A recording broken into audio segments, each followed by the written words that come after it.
Good evening, I'm Dierckman. Indiana University will lose an estimated $9 to $9.5 million in cuts the state announced yesterday. It's part of a 2% cut from the state's public colleges and universities in response to concerns about lagging tax revenues. But an IU spokesman says the cuts didn't come as a surprise.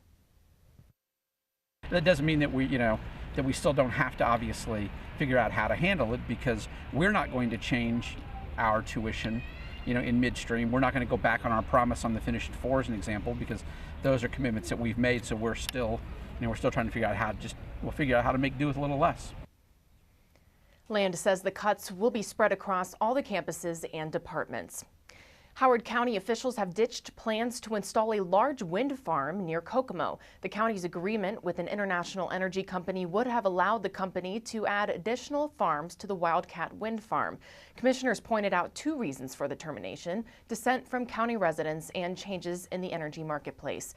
The commission's president says they plan to update the wind ordinance to more modern standards. An amendment would set more restrictive standards for wind power development and require all future wind farms to secure special use permits.